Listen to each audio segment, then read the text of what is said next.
The velvet box felt heavier than it should in my blazer pocket as I stepped through the gilded doors of the Waldorf Astoria. Inside was a single brass key attached to a simple card. 247 West 82nd Street.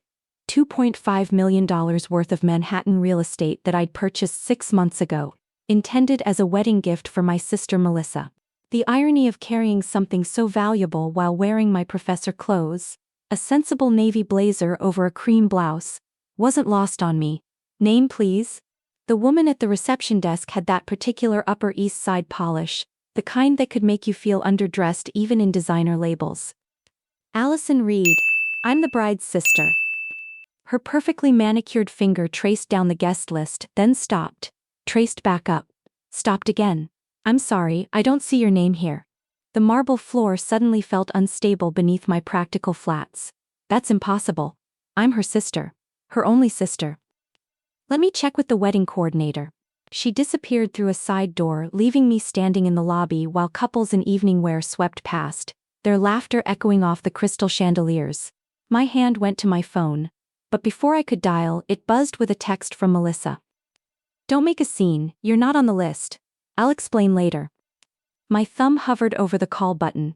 20 years of conditioning told me to stay quiet, to not cause problems, to understand that Melissa's image mattered more than my presence. But the key in my pocket felt like it was burning through the fabric.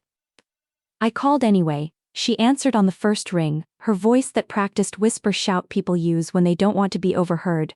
Allison, I specifically told you not to call. You took my name off the guest list? At your own wedding? Look, Jonathan has investors here, important people. You don't. She paused and I could hear music and laughter in the background. You don't fit the aesthetic we're going for. Your lifestyle? Your job? It's just, it's not the image we need to project right now. The aesthetic. I pressed my phone harder against my ear, watching a woman in a gown that probably cost more than my monthly salary glide past. I'm your sister. And I love you, but this isn't about feelings. Jonathan's company is at a critical funding stage. Everyone here tonight is either an investor or a potential investor. We can't have. She let out an exasperated breath. We can't have you telling people you're a college professor making $50,000 a year. It undermines everything we've built. $53,000 actually, but I'd stopped correcting her years ago. My throat tightened, but my voice came out steady. What did you tell Mom and Dad? That you had a work emergency. A symposium you couldn't miss. They understood. Of course they did. They always understood when it came to protecting Melissa's perfect image. Okay, I said quietly. Really? Her surprise was audible. You're not going to fight this? No. Enjoy your wedding, Mel. I hung up before she could respond and stood there in the Waldorf lobby, my hand still in my pocket, fingers wrapped around the velvet box. The wedding coordinator emerged from the side room with an apologetic smile that didn't reach her eyes. I'm so sorry for the confusion, but it appears there was an error with the guest list. If you'd like, I can check if there are any available seats. That won't be necessary. I pulled the small gift box from my pocket and set it on her desk. Could you make sure this is thrown away? Thank you. I walked back through those gilded doors and into the September evening, leaving behind a $2.5 million wedding gift that my sister would never know existed. The subway ride back to my apartment in Morningside Heights gave me time to remember how we'd gotten here. I was 8 when my parents started calling Melissa our little star. She was 6, precocious, the kind of child who knew how to work a room. I was the quiet one, the one who preferred books to parties, who'd rather understand compound interest than understand social dynamics. By the time we were teenagers, the roles were cemented. Melissa was destined for greatness, whatever that meant. I was dependable, steady, the one who would probably end up teaching somewhere. They hadn't meant it as an insult initially. But over time, as Melissa's social media following grew, as she landed progressively more impressive jobs in communications and marketing, as she dated men with corner offices and ambitious 5-year plans, my choice to pursue academia became something to be explained away at family gatherings. Allison's still at Columbia, Mom would say, with the Jessie tone people use to discuss a chronic illness, teaching finance to undergraduates. She could have worked on Wall Street, but she preferred the stability. What they didn't know, What I'd never bothered to correct was that 3 years ago, my former professor Dr. Martin Griffith had approached me with a proposition. He'd built a substantial portfolio over his 40-year career, much of it designated for educational causes. He needed someone he trusted, someone with both the technical knowledge and the integrity to manage it, someone who wouldn't see it as a stepping stone to something flashier. "You were the best student I ever had, Allison," he'd said in his cluttered office, surrounded by decades of financial journals. "Not because you were the smartest, though you were, but because you actually cared about what the money could do, not just how to make more of it." The Griffith Educational Trust currently held assets worth approximately $8 million. I managed the portfolio, made the investment decisions, distributed grants to first-generation college students. My official title was trustee and portfolio manager. My salary from this work was more than triple what I made teaching, but it was never about the money for me. It was about the 43 students we'd sent to college last year alone, the scholarship programs we'd funded, the campus food pantries we'd established. But I'd never told my family. Partly because they'd never asked, not really. Mostly because I'd learned that with Melissa, information was currency, and she had a gift for turning my accomplishments into her opportunities. The following morning, I woke to 17 missed calls and twice as many texts. All from family members. None from Melissa. My mother's voicemail was frantic. "Allison, what were you thinking? Your sister is devastated. She tried to include you in the wedding and you just didn't show up, after everything they did to accommodate you?" I deleted it without listening to the rest. Chloe knocked on my door around 10 with coffee and bagels. She'd been my colleague at Columbia for 5 years, teaching economics 2 doors down from my financial management classroom. More importantly, she'd been the one person who knew about the trust, because she'd witnessed Dr. Griffith and me finalizing the paperwork in his office before he passed. "So," she said, settling onto my worn couch, "I saw the wedding photos on Instagram. Looks like your family went with the Allison had a work emergency story." Close. I had a symposium I couldn't miss. Ah yes, the fictional symposium. Very believable. She took a bite of her bagel. "Did you tell them the truth?" I shook my head. I tried to give Melissa the townhouse. Chloe choked on her coffee. "The West 82nd property? The one you bought as an investment?" "As her wedding gift, but she uninvited me because having a poor professor's sister would damage Jonathan's fundraising prospects." I pulled out my phone and showed her Melissa's text from the night before. Chloe read it twice, her expression darkening. "Allison, you need to stop protecting these people from the consequences of their own assumptions." "I'm not protecting them. I'm just living my life." "No, you're hiding your life because they taught you that your version of success doesn't count." She set down her coffee with enough force to make her point. "And now Melissa gets to play victim because you missed her wedding while she's the one who literally had your name removed from the guest list." She wasn't wrong. But confrontation had never been my strength.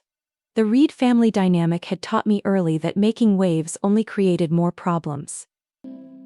"What are you going to do with the townhouse now?" Chloe asked. I'd been thinking about that all night, sitting in my small apartment with its secondhand furniture and overflowing bookshelves. The property had been purchased as an investment through the trust. Diversification into real estate made sense for the portfolio, but I'd earmarked it specifically for Melissa because despite everything, she was still my sister. Except now, sitting in the early morning light with the taste of rejection still bitter in my throat, I realized something. Melissa didn't want a sister. She wanted a supporting character in her carefully curated life story. "I'm going to donate it." "To who?" "The Gateway Scholars Program. They provide housing assistance to first-generation college students. They've been looking for a Manhattan location where students can live while they do summer internships in the city." Chloe's smile was fierce. "Do it. And make sure the donation is public." 2 weeks passed. I finalized the paperwork with Mr. Kent, the trust's attorney, and contacted Patricia Vance at Gateway Scholars. The donation process moved quickly. They were thrilled, I was certain, and the legal transfer was straightforward. What I wasn't prepared for was Patricia's call on a Tuesday afternoon. "Dr. Reed, I have wonderful news. We've been approached by the New York Times education section. They want to do a feature on the donation and our expanded programming. It would run this Friday. The Jessie Day is our annual gala." My stomach tightened. Friday. Melissa's reception at the Plaza was Friday evening. She'd postponed the main celebration for a month after the wedding to maximize attendance, code for giving Jonathan more time to court investors. This Friday. I repeated. I know it's short notice, but the timing is perfect. We can announce the donation at the gala and the article will publish the Jessie Day. The exposure would be incredible for our program. She paused. The reporter wants to interview you specifically. She's interested in the story of a Columbia professor who quietly manages millions for educational causes. I thought about the reception invitation I'd never received but had heard about through my mother's increasingly pointed phone calls. Thought about Melissa's world of carefully staged photos and strategic networking. Thought about 20 years of being invisible. Yes. I said. Let's do it. The article published Friday morning at 6 a.m. By the time I woke up, my phone had 32 missed calls. The piece was titled "The Quiet Philanthropist: How One Columbia Professor is Changing Lives Through Strategic Giving." It featured a photo of me in my office, surrounded by student thank you letters pinned to a bulletin board. The article detailed the Griffith Trust's work, the 43 students we'd helped last year, and the townhouse donation, valued at $250 million. The reporter had included a quote from one of our scholarship recipients, a young woman named Jasmine. Professor Reed doesn't just give money, she invests in people. She sees potential where others see statistics. And there, in the final paragraph, was a line that made my breath catch. When asked about her sister's wedding last month, Reed smiled quietly.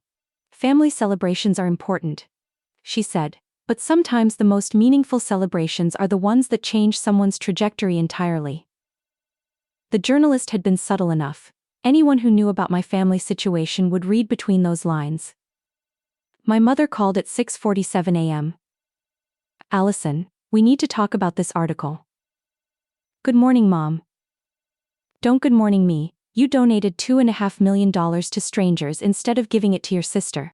I donated an asset of the trust I manage to an organization that will use it to help dozens of students over the next decade. Vanessa is crushed. Jonathan is furious. They're saying you did this on purpose, to embarrass them before their reception tonight. But timing had nothing to do with them. The Gateway Scholars Program had an opportunity for press coverage and we took it. Well, it looks vindictive. She chose to remove me from her wedding because I didn't fit her image. That's not my problem to fix. You're being incredibly selfish.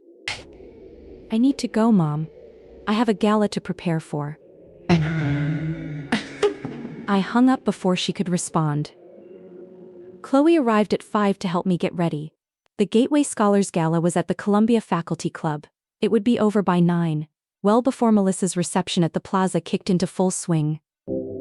The gala was smaller than I'd expected. Maybe 80 people, mostly nonprofit leaders and a few major donors. Patricia greeted me warmly, introducing me to Gateway Scholars board members and students. The young people were nervous and excited, dressed in their best clothes, talking about their dreams with the kind of intensity that comes from knowing how close they came to not having this chance.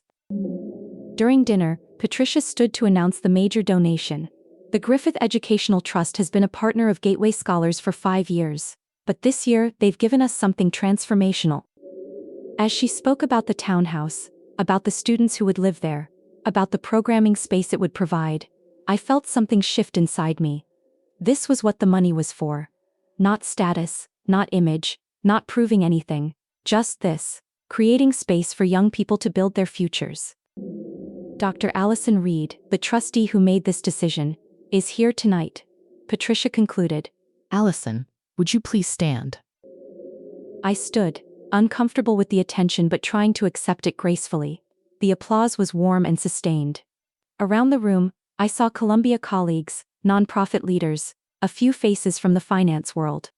One of them caught my eye, a tall man in his early 40s, sharp suit, intelligent expression. He was watching me with something that looked like recognition. Our eyes met briefly before I sat back down. After the speeches, he approached. Dr. Reed? David Morse, Meridian Ventures. We met briefly at a Griffith Trust event last year. I remembered him now. You asked about our risk assessment models. I did. And I've been recommending your approach to every family office I advise ever since. He handed me his card.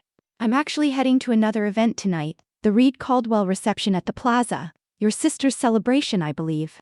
My stomach dropped. You're going to that? Jonathan's been courting Meridian for months, though after reviewing his financials, I suspect tonight will be my final courtesy appearance.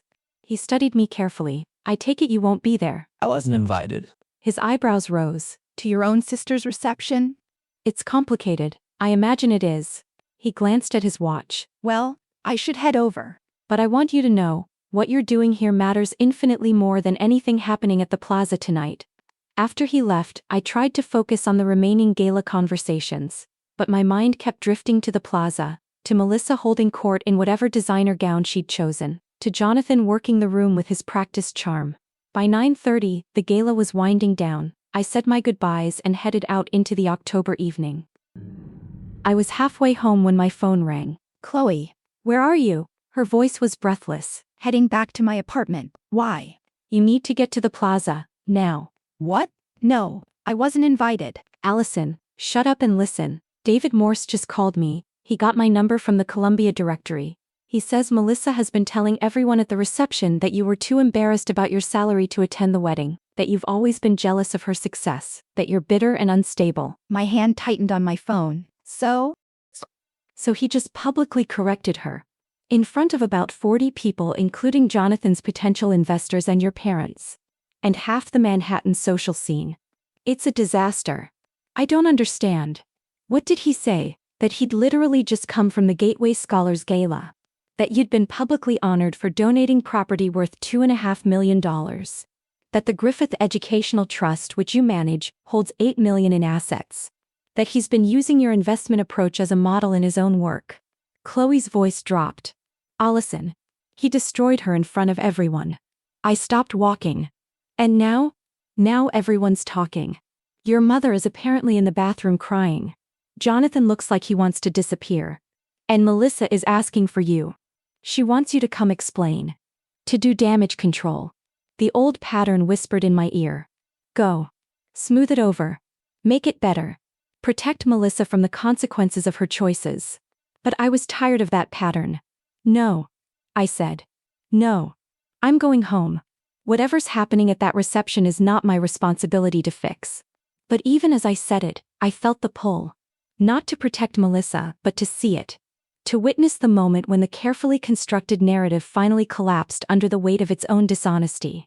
20 minutes later, I stood outside the Plaza in my simple gala dress, so different from the evening gowns visible through the windows.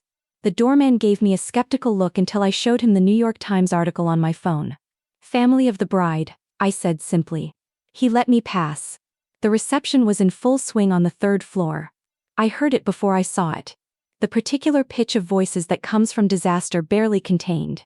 I followed the sound to a glittering ballroom where 200 people in formal wear stood in clusters, all pretending not to stare at the small group near the center of the room. Melissa stood there in an ice blue gown that probably cost more than a semester's tuition. Jonathan beside her, his jaw tight. Our parents flanking them like guards. And surrounding them, a loose circle of guests maintaining that precise distance that signals social catastrophe. I stayed near the entrance, watching. David Morse spotted me first. He'd been standing with a group of what looked like business types, but when he saw me, his eyes widened. He made his way over quickly. Dr. Reed, I didn't expect to see you here. Neither did I. What happened? He glanced back at the frozen tableau at the room's center.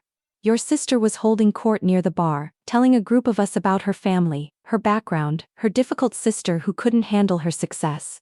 She said you'd missed the wedding because you were too intimidated by the wealthy guests. That you'd always been insecure about money. Then one of the investors, Marcus Wellington, mentioned seeing the Times article this morning. Asked if you were the Jessie Allison Reed, and your sister. David shook his head. She laughed, said it must be a different person because her sister was just a college professor who could barely pay her bills. So you corrected her.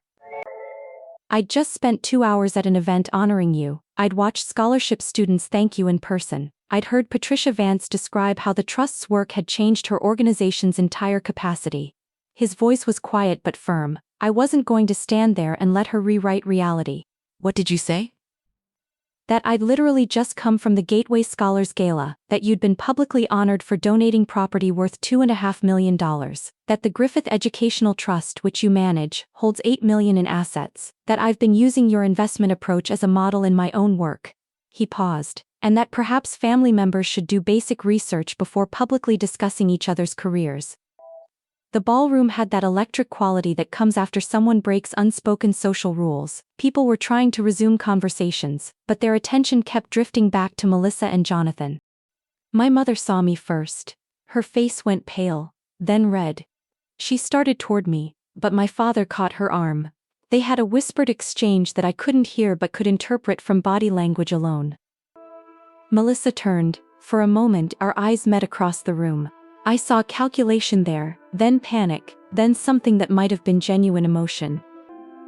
She walked toward me, Jonathan trailing behind. The crowd parted, giving us space while obviously straining to listen. Allison? Her voice was careful, controlled. I didn't know you were coming. I wasn't invited. The reminder landed like a slap. Two women in couture near us exchanged glances. There was a misunderstanding about the guest list.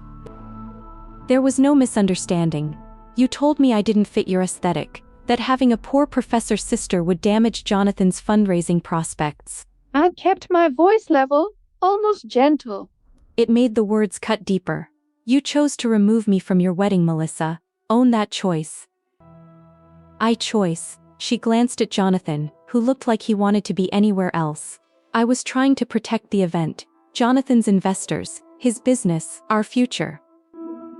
By lying about me, by telling these people I'm jealous and unstable, by claiming I was too embarrassed to attend. I shook my head. You could have just told them the truth, that we have different values, that you prioritize image and I prioritize impact. Both of those are valid choices. You donated millions to strangers instead of helping your own sister, Melissa hissed, her composure finally cracking. You bought a townhouse and gave it away just to embarrass me.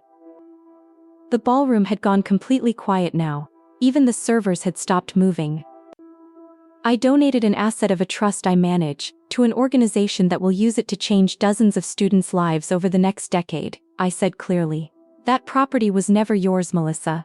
You only knew about it because you did a title search after seeing the Gateway Scholars announcement. The fact that it could have been yours if you'd treated me with basic respect, that's not my problem, that's yours. This is so typical of you, she said, her voice rising, playing the martyr. Acting like you're better than everyone because you help poor students instead of building real wealth. I manage $8 million in assets, I interrupted. I make investment decisions that affect hundreds of students' educational trajectories. I've been doing this for 3 years while you told everyone I was barely scraping by. The fact that you never bothered to ask about my actual life says everything about our relationship. Jonathan finally found his voice. Look, can we not do this here? Let's go somewhere private. Why? I turned to him. You've been courting investors all night by presenting a carefully curated image of success and stability. These people deserve to know who they're actually considering working with. Someone who publicly mocks family members. Someone who values appearance over substance. I looked at my parents, standing frozen near Melissa. You've spent my entire adult life acting like my achievements were consolation prizes and Melissa's were triumphs. When I made tenure at Columbia, one of the most competitive research universities in the country, you sent a text. When Melissa got promoted to senior manager, you threw a party. I felt years of careful control finally cracking. I'm done pretending that's normal. I'm done arranging my life around her image management. My mother started forward. Allison, please. No. You came to my apartment demanding I fix this situation, but I didn't create it. Melissa chose to uninvite me. She chose to lie about my circumstances. She chose to mock me to strangers. Those were her decisions. The consequences aren't my problem to solve. I turned to leave, but Melissa grabbed my arm. You can't just walk away from this family. I'm not walking away from family. I'm walking away from being your supporting character. I pulled free gently. The difference is important. David escorted me to the elevator, his hand light on my elbow. Behind us I could hear the ballroom erupting into conversation, no longer bothering to pretend disinterest. In the elevator, he said quietly, that took courage. That took 36 years. I leaned against the mirrored wall, suddenly exhausted.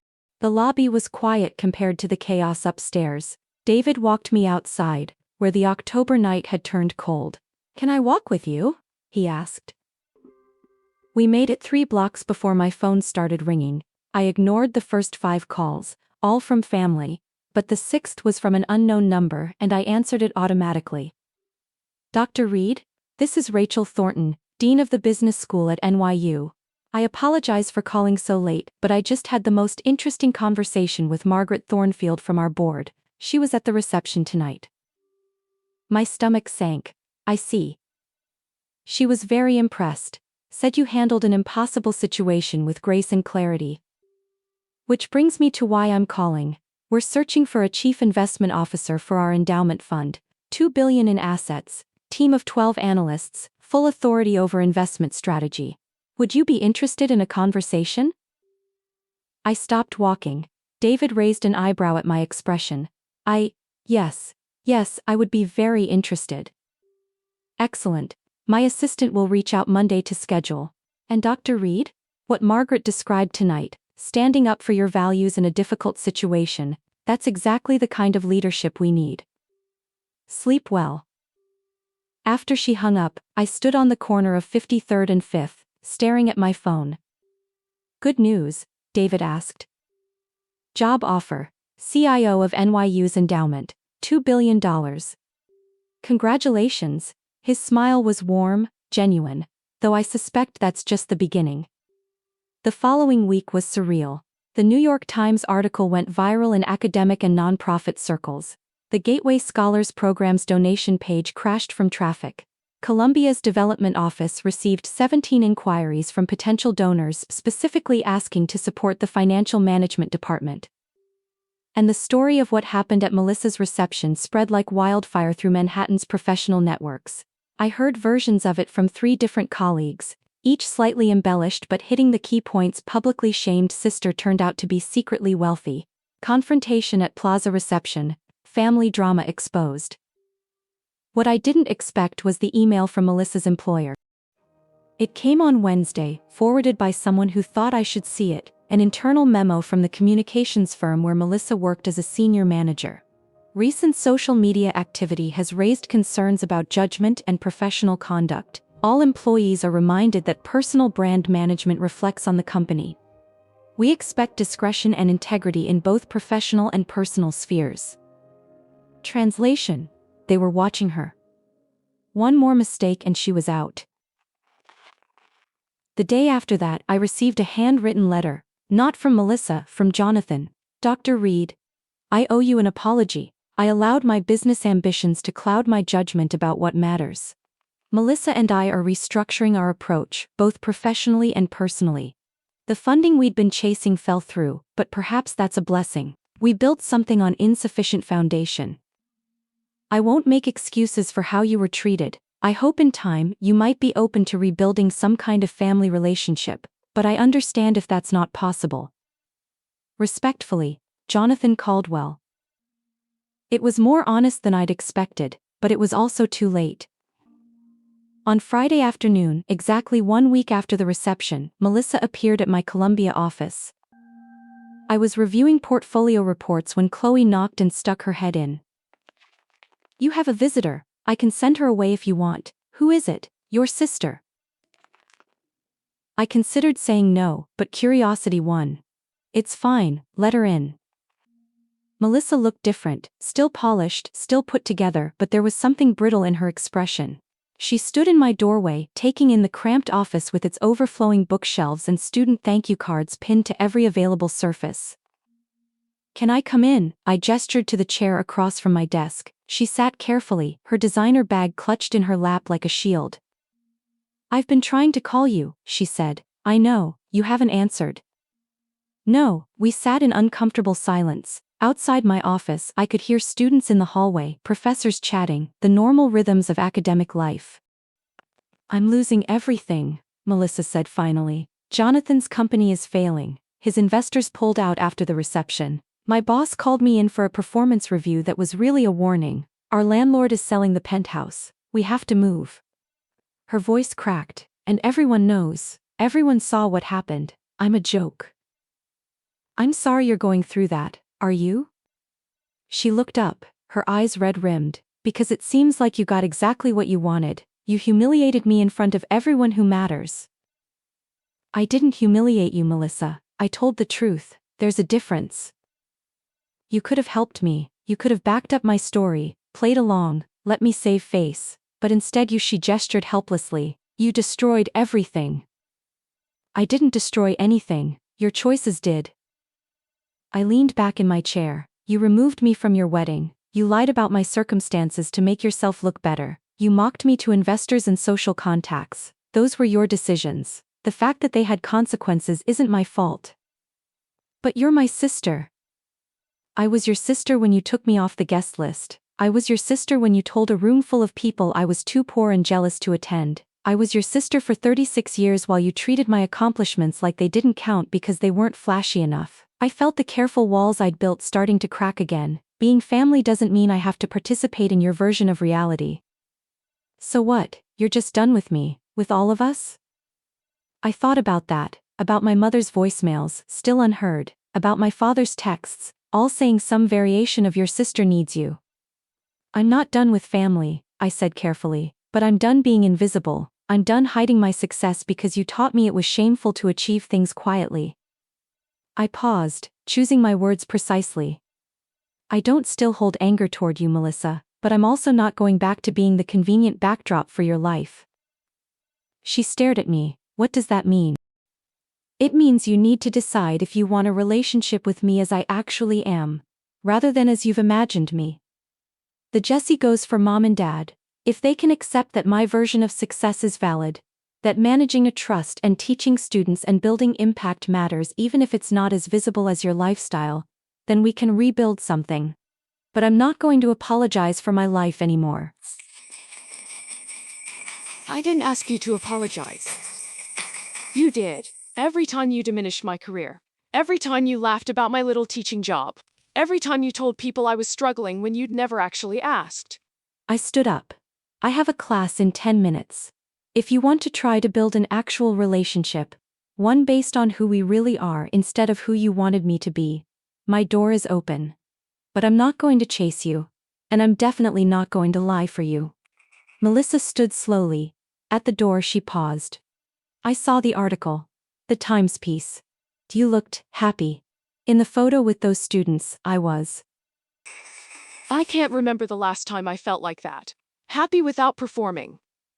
It was the most honest thing she'd said to me in years. Then maybe, I said quietly, you should figure out what would actually make you happy, instead of what looks impressive. After she left, I sat at my desk for a long moment. Then I pulled up my email and sent a message to my family group chat, something I'd never initiated before. I'm taking a break from family interactions for a while. This isn't punishment. It's self-preservation. I need space to build my life without constantly managing everyone else's expectations. If you want to rebuild relationships eventually, I'm open to that, but it will have to be on different terms. I hit send before I could second-guess myself. The NYU interview happened 2 weeks later. By then, I'd appeared on 2 podcasts about values-based investing and been quoted in Forbes about philanthropic strategy. They offered me the CIO position on the spot. $2 billion, team of 12, authority to reshape investment strategy around long-term educational mission. The salary was triple what I made at Columbia. I accepted immediately. My notice period at Columbia was bittersweet. Students and colleagues threw me a party. Several former students, ones who'd received Griffith Trust scholarships, sent letters thanking me for changing their trajectories. One of them, Jasmine, sent a photo of herself studying in the townhouse. Caption, "Because of you, I have a room of my own." That photo went on my desk in my new office at NYU. My family reached out 3 times in those 2 months. My mother sent a card. "We're proud of your new position." No apology, but also no demands.